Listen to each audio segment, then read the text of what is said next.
구렁이는 왜 울었는가? 사람들은 묻습니다. 신을 모시는 게 무섭지 않냐고. 저는 늘 같은 대답을 합니다. 아닙니다. 진짜 무서운 건 신이 아닙니다. 신은 두렵지만 신은 이유 없이 사람을 해치지 않습니다. 신에겐 규칙이 있어요. 오래되고 단단하고 절대로 구부러지지 않는 규칙. 진짜 무서운 건 그 규칙을 자기 편의대로 비틀려는 인간의 마음입니다. 약혼식장에서 진태준이 쓰러지던 날 밤, 나는 오래 잠들지 못했습니다. 눈을 감으면 보였거든요.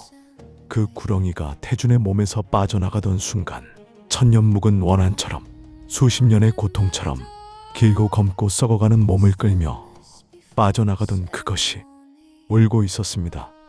구렁이가 울고 있었어요. 처음엔 그걸 몰랐습니다. 분노인 줄 알았어요. 패배의 울부짖음인 줄 알았습니다.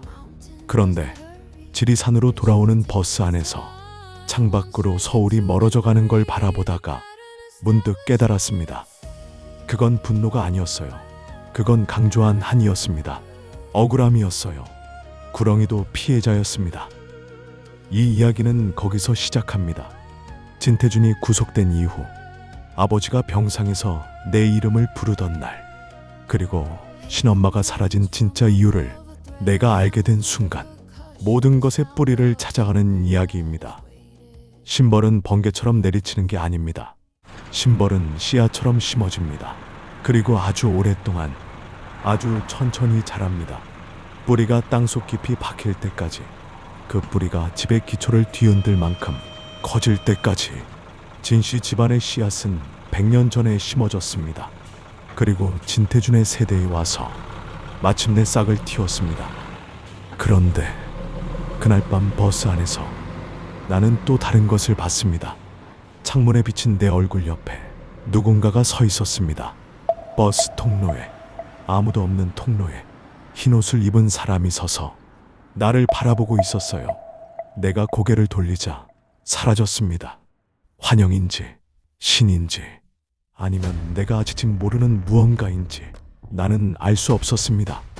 그리고 그것이 이 이야기의 끝에서 내가 마주할 것과 연결되어 있다는 걸 그때는 몰랐습니다. 100년 전 공주 장승리의 비밀, 진씨 집안의 이야기를 하려면 100년을 거슬러 올라가야 합니다. 충청도 공주 장승리, 지금은 그냥 작은 시골 마을이지만 100년 전 그곳엔 유명한 법사가 살았습니다. 진창술, 태준의 증조 할아버지. 나는 그를 직접 본 적이 없습니다. 당연히 그럴 수 없죠. 하지만 신을 모시는 사람은 가끔 시간의 경계가 흐릿해지는 순간을 경험합니다. 구판이 깊어질 때, 방울 소리가 일정한 파동에 올라탈 때, 의식과 무의식의 경계가 사라지는 그 순간, 나는 그를 봤습니다. 신내림을 받은 지 14년째 되던 해 겨울, 지리산에 눈이 가득 쌓이던 날, 나는 신당에서 혼자 구슬하다가 처음으로 그를 만났습니다. 키가 크고 야윈 남자였습니다. 검은 법복을 입고 있었어요. 눈은 깊고 날카로웠는데 그 안에 뭔가 단단히 결심한 것이 들어있는 눈이었습니다. 신을 섬기는 자의 눈이 아니었어요. 신을 이용하려는 자의 눈이었습니다. 그는 말이 없었습니다. 다만 나를 바라봤어요. 그리고 아주 천천히 손가락으로 아래를 가리켰습니다. 땅을.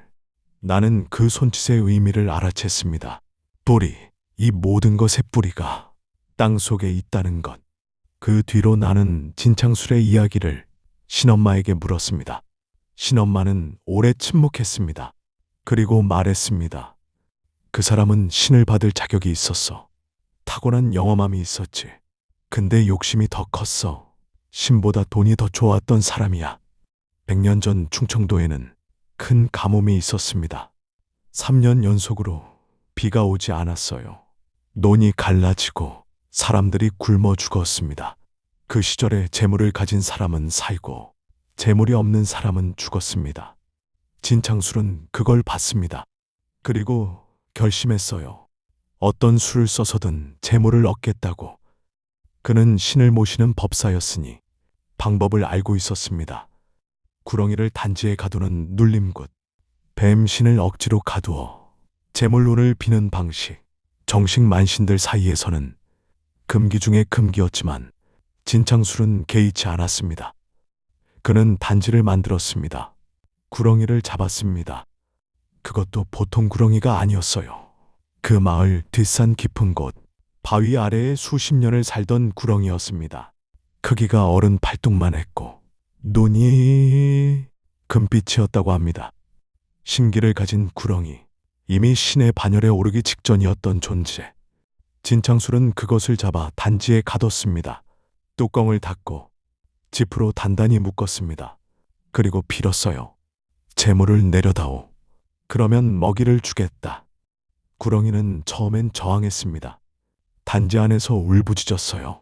뚜껑을 들어올리려 했습니다. 하지만 진창술은 놓지 않았습니다. 그리고 기이한 일이 벌어졌습니다. 그해 진창술 집안에 재물이 들어오기 시작했습니다. 가뭄이 든 땅에서 혼자 농사가 잘 됐습니다. 장사를 하면 됐어요. 빌려준 돈이 2배로 돌아왔습니다. 마을 사람들은 부러워했습니다. 아무도 단지 안의 것을 몰랐습니다. 그런데 문제가 생겼습니다.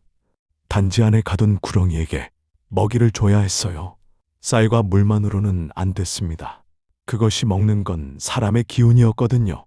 생기, 살아있는 사람의 생명력. 처음엔 동네 사람들에게서 조금씩 빼앗았습니다. 기운이 빠진다. 몸이 나른하다는 사람들이 생겨났어요. 하지만 그건 너무 적었습니다. 구렁이는 더 많이 달라고 했습니다. 진창술은 더 큰 먹이를 줬습니다. 자기 집안 사람을. 증조모가 첫 아이를 낳다가 죽었습니다. 할아버지가 40도 안 돼서 갔습니다. 아버지는 교통사고로 떠났습니다. 그리고 진태준, 그 집안에서 가장 오래 살아남은 사람. 구렁이가 그를 살려둔 건 이유가 있었습니다. 태준이 더 큰 먹이를 물어다 줄 수 있었으니까요. 성진그룹, 수십 년을 이어온 재벌가. 그 가문의 재물과 기운을 통째로. 구렁이는 태준을 도구로 키웠습니다. 100년의 계획이었어요. 그런데 여기서 내가 약혼식장에서 그 구렁이를 봤을 때 이해할 수 없었던 것이 있었습니다. 그것의 눈이었어요. 분노가 아니었습니다. 증오도 아니었어요. 고통이었습니다. 수십 년을 단지 안에 갇혀 먹이를 강요받고 뒤틀리고 썩어가면서 느꼈을 그 고통이, 금빛 눈을 가졌던 아름다운 신령이 검게 썩어가면서 느꼈을 그 억울함이. 구렁이도 피해자였습니다. 진창술 집안의 욕심이 만들어낸 또 다른 희생자였어요. 그 사실을 나는 신칼을 들기 직전에야 비로소 완전히 이해했습니다. 그래서 나는 구렁이를 죽이지 않았습니다. 나는 구렁이를 풀어줬습니다. 원풀이, 수십 년 묵은 하늘을 풀어주는 것. 그게 그날 내가 한 일이었습니다. 그런데 신엄마에게서 들은 이야기가 하나 더 있습니다. 진창술에겐 남동생이 있었어요. 동생은 형과 달랐습니다. 신을 두려워하고 신을 섬기고 신의 규칙을 따르는 사람이었어요. 형이 단지를 만들던 날 동생은 극구 말렸다고 합니다. 형, 그러면 안 돼. 신을 가두면 반드시 대가를 치르게 돼. 진창술은 듣지 않았습니다. 동생은 그날 밤 짐을 싸서 마을을 떠났습니다. 어디로 갔는지 아무도 몰랐어요. 나는 이 이야기를 듣고 한참을 생각했습니다. 진창술의 동생, 그 사람이 어디로 갔는지, 그 사람의 후손이 어디에 있는지. 신엄마는 그 부분에서 말을 멈췄습니다. 그리고 창밖을 바라봤어요. 먼 곳을 바라보는 눈으로.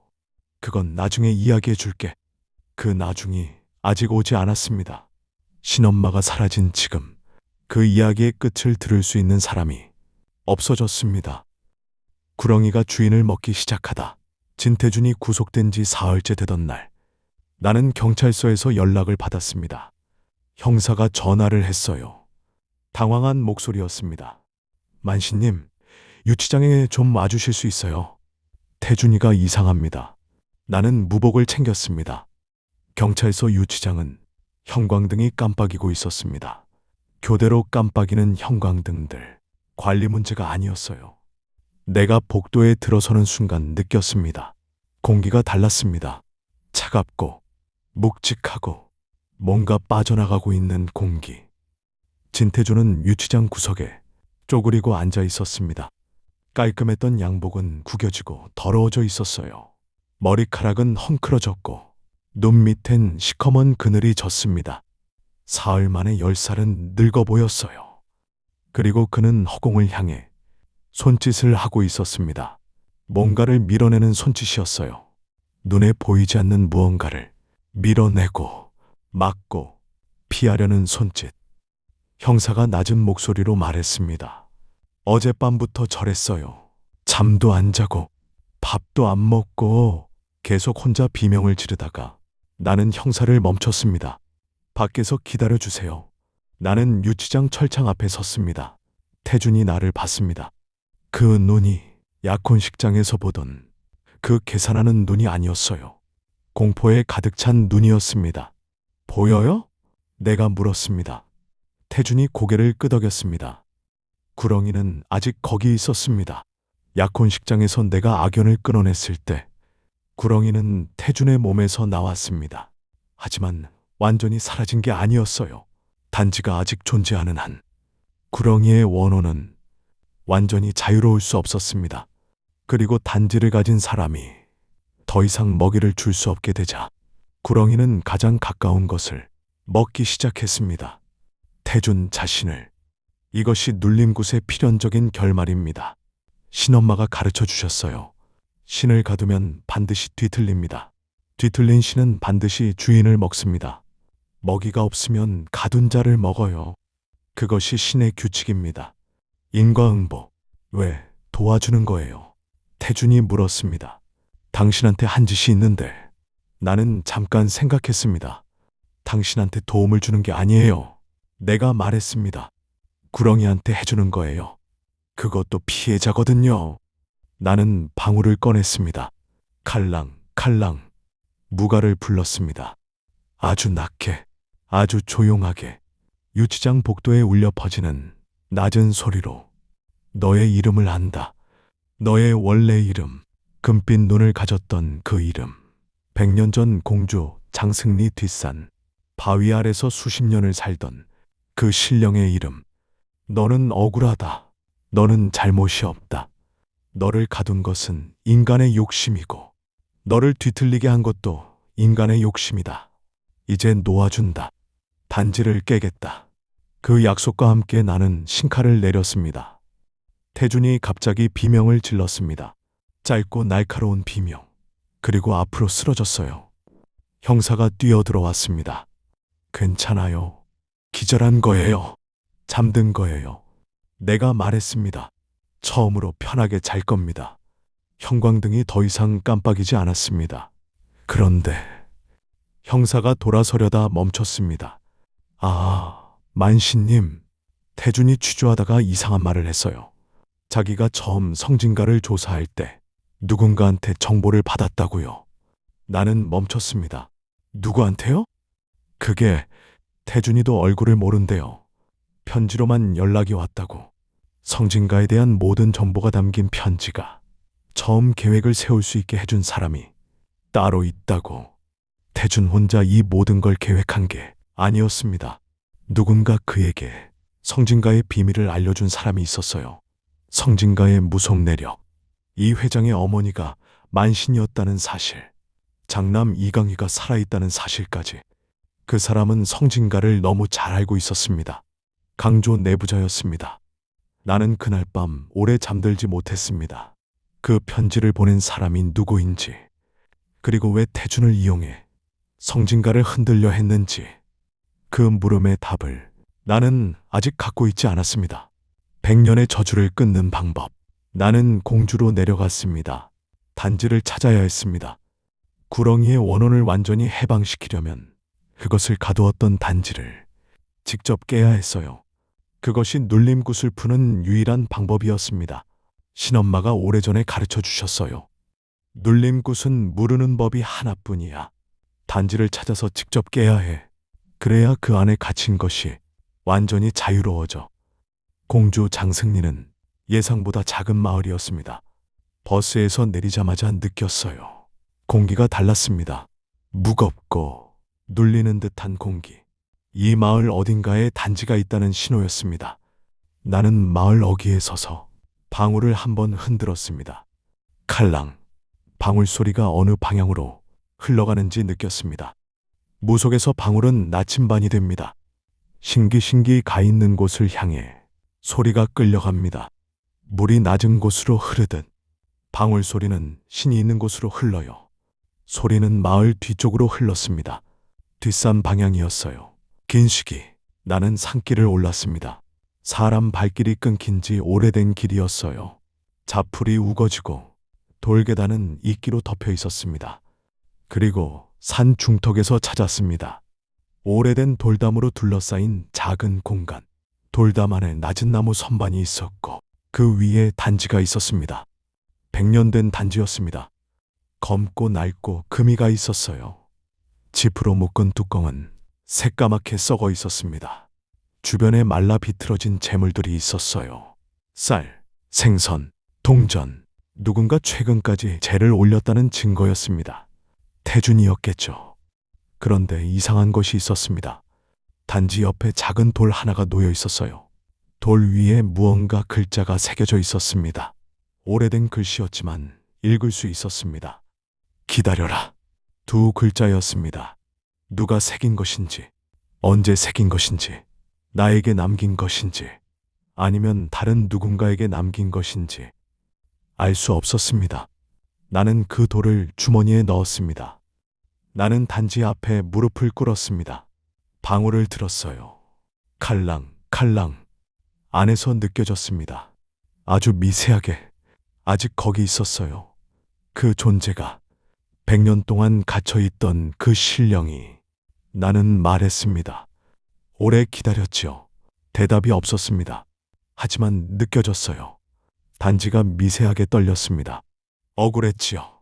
잘못한 것도 없이 그냥 크고 영험하다는 이유로 잡혀서 수십 년을 이 안에서. 바람이 불었습니다. 산 전체가 조용해지는 것 같았어요. 이제 내보내 드릴게요. 대신 부탁이 있습니다. 나가시면서 이 집안 사람들한테 해코지하지 말아주세요. 그들도 이미 충분히 받았으니까요. 나는 신칼을 들었습니다. 그리고 단지를 쳤습니다. 차가운 바람이 폭발하듯 터져 나왔습니다. 나는 뒤로 밀렸어요. 눈을 뜰 수 없을 만큼 강한 바람이었습니다. 그리고 그 바람 속에서 나는 봤습니다. 금빛 눈이 아주 잠깐 1초도 안 되는 순간 금빛 눈 한 쌍이 나를 바라봤습니다. 쉬기. 100년 전에 잡히기 전에 그 눈, 뒤틀리기 전에 그 눈, 고맙다는 눈빛이었습니다. 그리고 사라졌습니다. 바람도 사라졌습니다. 산이 다시 조용해졌어요. 나는 한참 그 자리에 앉아 있었습니다. 살풀이가 끝났습니다. 100년의 저주가 끊겼습니다. 나는 일어서려다 멈췄습니다. 바람이 완전히 가라앉은 뒤 깨진 단지 조각들 사이에서 무언가가 보였습니다. 종이였습니다. 아주 오래된 종이. 단지 바닥에 깔려있던 것이 깨진 틈으로 나온 것이었어요. 조심스럽게 펼쳤습니다. 붓으로 쓴 글씨였습니다. 100년은 됐을 종이인데 글씨는 선명했어요. 마치 누군가 이것이 발견되길 알고 보존한 것처럼. 내용은 짧았습니다. 이것을 읽는 자에게 너는 이강휘인가? 이강휘라면 동쪽 산을 보아라. 거기 내가 찾아야 할 것이 있다. 서명은 없었습니다. 다만 낙인이 하나 찍혀 있었어요. 둥근 원 안에 뱀이 또아리를 튼 문양. 진창술이 남긴 것인지, 아니면 그 동생이 남긴 것인지, 아니면 내가 모르는 또 다른 누군가가. 그날 나는 동쪽 산을 찾지 않았습니다. 아직 준비가 안 됐다는 것을 알았거든요. 신은 준비된 사람에게만 다음 길을 보여줍니다. 하지만 그 종이는 가져왔습니다. 지리산 신당 서랍 안에 넣어뒀어요. 언젠가 그 동쪽 산을 찾을 날이 오면 그때 다시 꺼낼 것입니다. 용서는 신의 몫이다. 공주에서 서울로 올라가는 길에 전화가 왔습니다. 서연이었어요. 오빠, 아버지가 강희 만신 오빠한테 꼭 와달라고 하셔. 병원이었습니다. 이 회장은 독이 빠져나가면서 서서히 회복 중이었어요. 하지만 여전히 병상에 있었습니다. 수개월에 걸친 독의 부작용은 며칠 만에 사라지지 않습니다. 병실에 들어갔을 때 아버지는 창가를 바라보고 있었습니다. 서울 하늘이 보이는 창가. 하늘이 맑은 날이었어요. 겨울 햇살이 병실 안으로 들어오고 있었습니다. 내 발소리를 들었는지 아버지가 고개를 돌렸습니다. 21년 그 얼굴을 마주하는 게 이번이 세 번째였습니다. 약혼식장에서 처음 봤고 그날 밤 잠깐 다시 봤고 이제 세 번째. 아버지의 눈이 흔들렸습니다. 강유야, 내 이름을 부르는 그 목소리가 낯설었습니다. 21년 동안 한 번도 들어본 적 없는 목소리였으니까요. 아버지가 손을 내밀었습니다. 떨리는 손이었어요. 늙고 야위고 독의 흔적으로 반점이 생긴 손. 나는 그 손을 바라봤습니다. 잡고 싶었습니다. 솔직히 말하면 잡고 싶었어요. 21년 동안 한 번도 잡아본 적 없는 아버지의 손. 지리산 산길에서 혼자 남겨졌던 그 7살짜리 아이가 그 손을 잡고 싶어 했던 게 사실이니까요. 하지만 나는 잡지 않았습니다. 아직 준비가 안 됐습니다. 용서는 억지로 하는 게 아닙니다. 신엄마가 가르쳐 주셨어요. 용서는 신의 몫이야. 사람은 그냥 자기 마음이 가는 대로 가면 돼. 억지로 용서하면 그게 또 다른 상처가 된다. 나는 아버지의 손 옆에 내 손을 내려놓았습니다. 닿을 듯 말 듯한 거리에 아버지가 그걸 봤습니다. 그리고 고개를 끄덕였어요. 알겠다는 듯이, 그 정도면 충분하다는 듯이. 살아줘서 고맙다. 나는 대답하지 않았습니다. 창밖 서울 하늘을 바라봤어요. 그때 아버지가 다시 말했습니다. 아주 낮게, 나만 들을 수 있는 목소리로. 강유야, 너한테 말 안 한 게 하나 있어. 나는 아버지를 봤습니다. 내 어머니 말이야. 나는 어머니가 없다고 생각했습니다. 아버지가 일찍 혼자가 됐다고만 알고 있었어요. 어머니에 대해서는 아무것도 들은 적이 없었습니다. 물어본 적도 없었어요. 버려진 아이에게 어머니 이야기는 사치처럼 느껴졌으니까요. 내 어머니가 살아있어. 창밖 서울 하늘이 갑자기 달라 보였습니다. 어디에요? 내 목소리가 떨렸습니다. 그건 아버지도 몰라. 네가 태어났을 때 사라졌거든. 신을 받았다면서, 만신이 되어야 한다면서 떠났어. 만신, 어머니가 만신이었습니다. 그리고 나에게 신이 온 것은 아버지에게서 거부당한 신이 어머니를 통해 나에게 온 것일 수도 있다는 생각이, 신엄마가 편지에서 쓴 것이 떠올랐습니다. 성진가의 신은 갈 곳을 잃었고 대를 건너 내게 온 거란다. 대를 건너 아버지를 건너뛰고 어머니를 통해 나에게. 어머니 이름이 뭐예요? 아버지가 천장을 바라봤습니다. 강조 박수련. 박수련. 나는 그 이름을 기억에 새겼습니다. 강조, 사필 귀정. 모든 일은 결국 제자리로 돌아옵니다. 언젠가는 그 손을 잡을 수 있을 겁니다. 하지만 오늘은 아닙니다. 오늘은 그냥 이 자리에 있는 것만으로도 충분합니다. 가장 오래된 비밀, 지리산으로 돌아왔습니다. 신엄마의 방은 여전히 비어 있었습니다. 흰 무복을 꺼냈던 함도 그대로 있었어요. 빈 함. 나는 그 앞에 앉아 한참 생각했습니다. 신엄마는 왜 사라졌을까? 편지에서는 이렇게 말했습니다. 자신이 먼저 아버지에게 연락해서 아이를 보내달라고 했다고. 아버지의 결혼 전에 신을 내려보려 했는데 거부당했다고. 그래서 신이 아버지를 건너뛰고 나에게 왔다고. 하지만 그것만으론 설명이 안 됩니다. 왜 하필 지금 사라졌을까? 모든 것이 해결된 지금에. 나는 방울을 들었습니다. 칼랑. 그리고 느꼈습니다. 신엄마가 떠난 게 아니었습니다. 간 것이었습니다. 무속에는 신의 명을 받아 이 세상을 떠나는 만신들이 있습니다. 자기 역할이 끝났을 때, 자기가 데려와야 할 사람을 데려왔을 때 신이 부르면 가는 거예요. 죽음이 아닙니다. 신의 세계로 가는 것입니다. 신엄마의 역할은 나를 키우는 것이었습니다. 7살의 지리산에 버려진 아이를 받아서 21년 동안 키워서 이 가문의 썩은 뿌리를 자를 수 있는 만신으로 만들어서 그 역할이 끝났으니 신엄마는 간 것이었습니다. 눈물이 났습니다. 억지로 참지 않았어요. 신을 모시는 자는 울어도 됩니다. 신엄마가 가르쳐 주셨거든요. 만신은 울 수 있어야 해. 안 울면 신도 못 울어. 네가 울어줘야 신도 한을 풀 수 있어. 나는 한참 울었습니다. 그리고 창밖을 바라봤습니다. 감나무의 마지막 감 하나가 남아 있었어요. 바람이 불었습니다. 감나무 가지가 흔들렸습니다. 그리고 방울 소리가 들렸습니다. 신당 처마에 달린 방울이 아니었습니다. 아무도 흔들지 않는 방울이 울리고 있었어요. 아주 낮게, 아주 멀리서. 하지만 분명하게 칼랑, 칼랑, 칼랑. 신엄마가 흔드는 것인지 아니면 신이 스스로 우는 것인지 나는 알 수 없었습니다. 다만 이것만 알았습니다. 그 소리가 강조 인사라는 것을. 잘 있으라는 인사. 그런데 방울 소리가 잦아들 때쯤 나는 신당 서랍에서 편지를 다시 꺼냈습니다. 신엄마의 편지를. 몇 번을 읽었던 편지인데 이번엔 마지막 줄 아래에 아주 작은 글씨가 하나 더 있다는 걸 처음 알았습니다. 그동안 왜 못 봤을까요?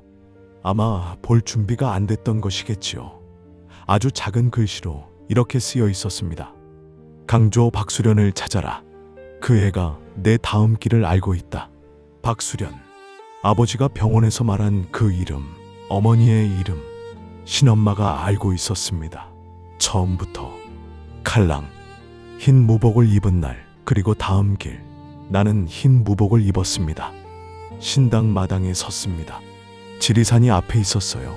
겨울이 오고 있었습니다. 산 위에는 이미 눈이 내렸습니다. 봉우리들이 하얗게 덮여 있었어요. 흰 무복과 흰 눈이 같은 색이었습니다. 주머니 안에 3가지가 있었습니다. 첫 번째, 공주 단지 안에서 나온 종이. 동쪽 산을 보아라. 두 번째, 서연이 전화기에 저장된 번호. 강위만신. 세 번째, 신엄마 편지 마지막 줄. 박수련을 찾아라. 그리고 아버지가 말한 이름. 박수련. 내 어머니. 만신이 된 어머니. 어딘가에 살아있는 어머니. 나는 버려진 것이 아니었습니다. 인도되고 있었습니다. 그것만 알았습니다. 그리고 그것으로 충분했습니다. 지금은. 하지만 질문은 남아 있습니다. 어머니는 왜 떠났는가? 신엄마와 어머니는 어떤 관계인가? 태준에게 편지를 보낸 사람은 누구인가? 그리고 버스 창문에서 봤던 흰옷의 그 사람은 언젠가 그 모든 질문의 답을 찾는 날이 올 겁니다. 신은 준비된 사람에게만 다음 길을 보여주니까요. 나는 그날을 기다릴 겁니다. 지리산에서 방울 소리를 들으며 흰 무복을 입고 칼랑. 이강희의 이야기는 계속됩니다. 구독과 좋아요 그리고 댓글로 강희를 불러주세요. 여러분의 한마디가 다음 이야기를 만듭니다. 이상으로 낭독을 마칩니다.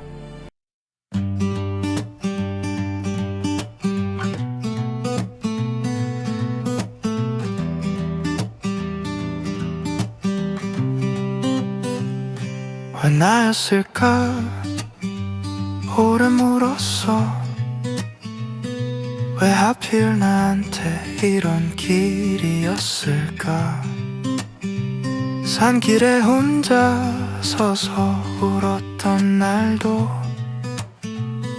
그게 다 이유가 있었던 거라고. 거부하면서 살았던 것 같아. 내 손에 쥐어진 걸 내던지면서. 근데 결국엔 다시 여기 서 있어. 이게 나였구나 처음부터. 싸우지 않아도 돼, 도망치지 않아도 돼. 그냥 여기 있으면 돼. 다 때가 있으니까. 운명이었어. 처음부터 버려진 게 아니라 보내진 거야. 돌아온 게 아니라 도착한 거야. 여기가 내 자리였어. 운명이었어. 이 모든 게 아팠던 날도 혼자였던 밤도 다 나를 여기로 데려오려고. 처음부터 운명이었어.